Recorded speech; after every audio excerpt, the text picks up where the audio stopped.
Hola, bon dia, Josep Lluís. Bon dia. Benvingut aquí a Carallonàtics. Gràcies. Avui entrevistem a Josep Lluís, doctor Josep Lluís Falcó, tot i que a ell segurament no li agrada aquesta paraula doctor, però és doctor. Doctor en cinema i música, professor de la Universitat de Barcelona.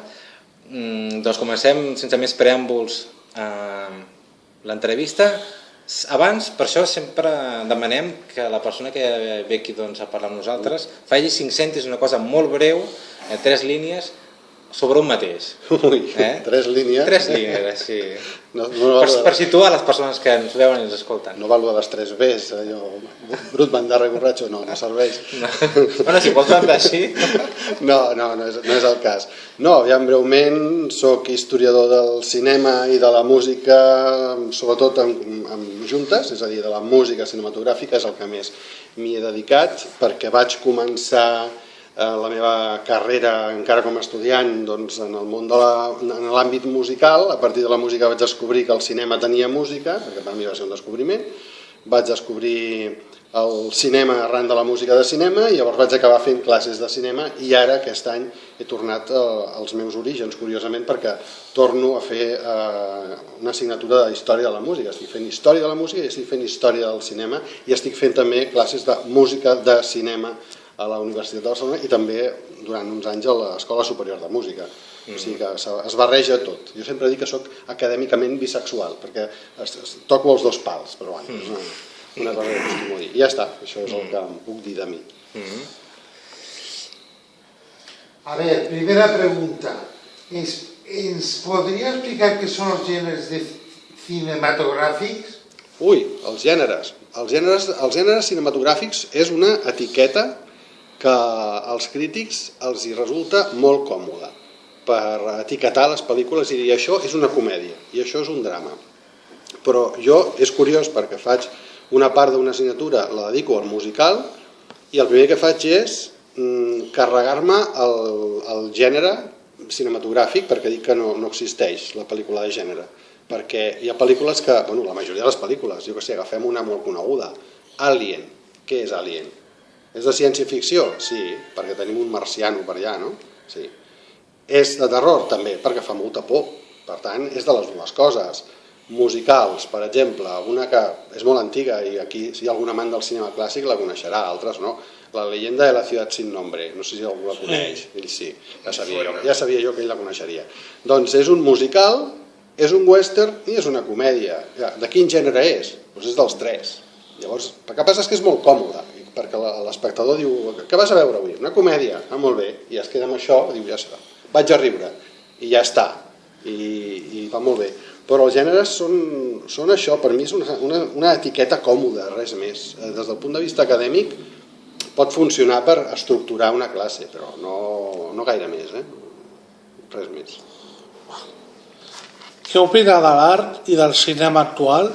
De l'art i del cinema actual. Jo de l'art actual prefereixo no opinar gaire. Del cinema actual, el cinema actual, hi ha molt cinema actual i tot és molt diferent. No és el mateix el cinema, per exemple, que es fa als Estats Units, que el que es fa a França, que el que es fa aquí. El que sí puc opinar o puc dir és que ens estem deixant menjar massa per Hollywood i ens estem deixant menjar massa pel que és supercomercial i per pel·lícules que en molts casos que són les que omplen els cinemes, si és que alguna omple, perquè avui en dia no omplen ni una, però pel·lícules que no aporten res, no ens diuen res, amb molta acció, molt moviment, fins i tot a vegades hi ha una cosa que em crida molt l'atenció avui en dia en pel·lícules actuals que mouen la càmera perquè sí. En un moment tens dos personatges parlant i la càmera, no saps ben bé per què, va voltant, va donant voltes al voltant dels personatges, simplement per què? Perquè es mogui. Perquè la gent sobretot més jove, necessita que les coses es moguin, que hi hagi moviment. Si no és com, és que és lenta aquesta pel·lícula.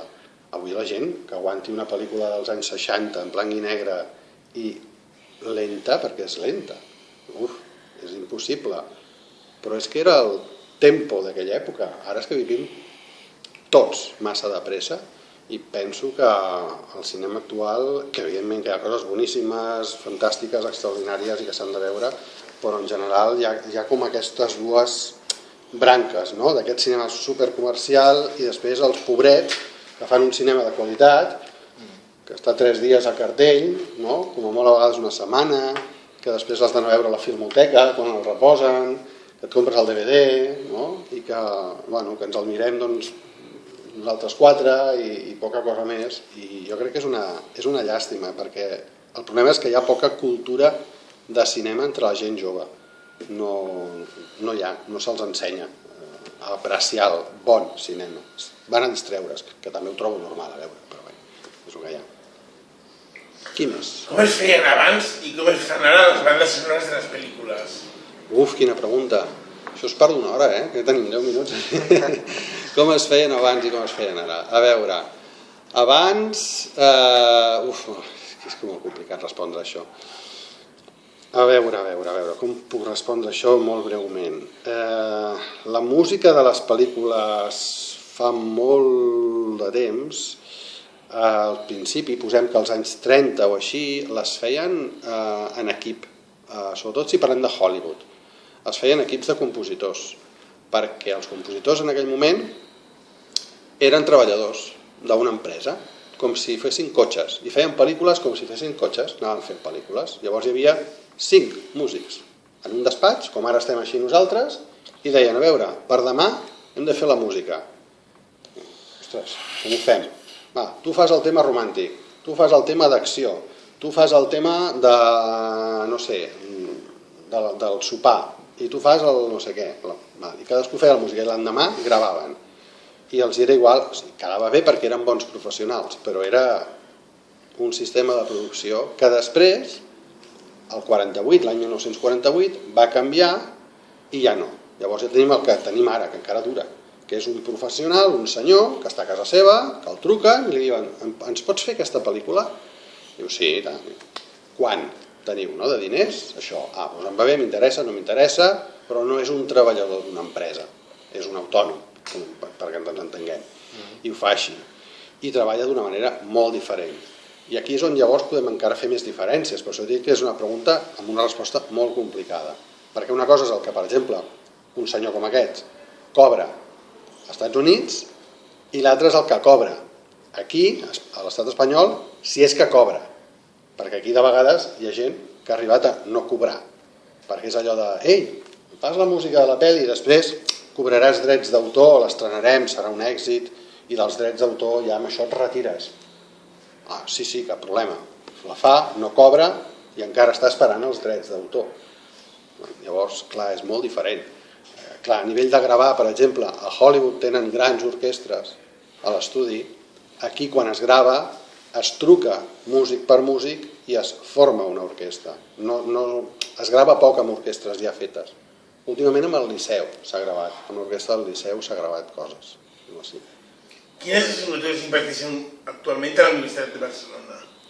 De cinema, suposo que vols dir, no? De cinema fem història del cinema... Fem una història del cinema clàssic, una història del cinema dels orígens al cinema fins al cinema clàssic, després tenim una de tendències del cinema contemporani, aquestes com a, diguem-ne, únicament cinematogràfiques, i dins el que és el grau, el que abans era la llicenciatura, i després en el màster que tenim 2 màsters, n'hi ha un que no sé si es fa cap de cinema, no n'estic segur, però l'altre màster, que és un màster que tenim de música, és on es fa una assignatura, que és la que jo imparteixo, també, que es diu Música i Imatge, que s'hauria d'haver dit Música i Imatge Audiovisual, però l'audiovisual ens ho vam menjar per problemes que ara no venen al cas, i que és una assignatura sobre música de cinema i cinema musical, i aquestes són les que tenim. A la Facultat de Geografia i Història, que és la que estic jo.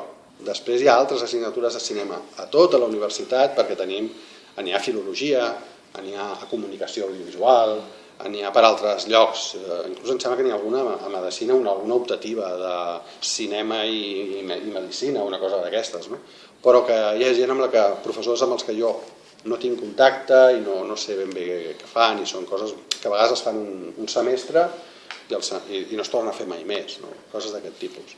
Però jo les que puc dir-te són aquestes. Quina classe de música li agrada? Així en general, tota, la bona. Jo menjo de tot, que dic jo. A mi la música, a vegades em pregunten, t'agrada Beethoven? Dic, segons què. T'agrada Nino Rota? Segons què. T'agraden els Beatles? Segons què.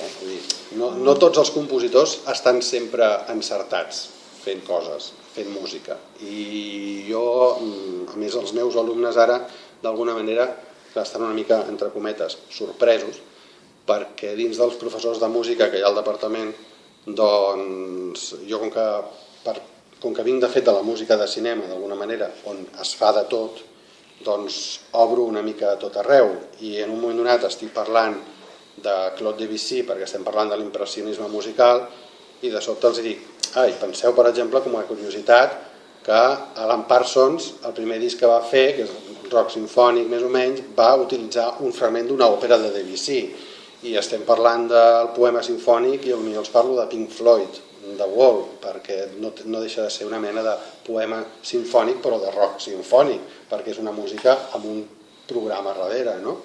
I bueno, barrejo una mica, i una de les meves pel·lícules preferides, espero no xafar-li la pregunta a ningú, però és Pink Floyd The Wall, és aquesta pel·lícula.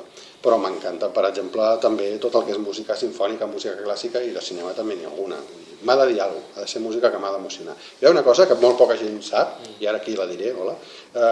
Jo cada vegada que estreno un aparell de música, sigui uns cascos, una ràdio, no sé el que sigui, s'ha d'estrenar amb l'inici de la Passió segons Sant Mateu de Bach. Jo ho tinc molt clar. La primera cosa que jo poso en aquell aparell és la Passió segons Sant Mateu de Bach. I ploro com una magdalena, perquè ploro, i m'encanta. Ara després, doncs m'agrada Pink Floyd. Per tant, barrejo. Quin compositor de bandes sonores li agrada? Ui, això també és moltíssims. No n'hi ha cap de predilecte. Potser Bernard Herrmann, que era el que feia pel·lícules amb Hitchcock, és un personatge que trobo molt interessant. Jerry Goldsmith en els primers temps també és molt interessant perquè experimentava molt més, però el que li passa a molts compositors, que comencen fent allò una mica el que volen, de sobte fan alguna cosa que és la que volen però que li agrada a tothom, i com que és un encàrrec, tothom els comença a demanar allò. Llavors acaba fent només allò, aquella música, no? I l'experimentació, com no els hi dona de menjar perquè no els hi paguen, doncs ja no la fan, i és una pena. I en el cas de Goldsmith, les primeres èpoques, El planeta de los simios, era una pel·lícula que és una banda sonora que és raríssima, però que està molt bé. I realment altres que va fer Freud també, una biografia de Freud cinematogràfica, també increïble, i després ja es va anar una mica acomodant una mica més al que li demanaven. A veure, s'ha de viure, no? En què consisteix la feina de professor lector d'una universitat? Ui, això de lector és una cosa que s'han inventat ara fa poquet, no, ja fa uns quants anys. Són figures de contracte que es diuen de determinades maneres. Jo fins al juliol era professor associat, ara soc professor lector, podria arribar potser algun dia a ser professor agregat, però bàsicament soc professor.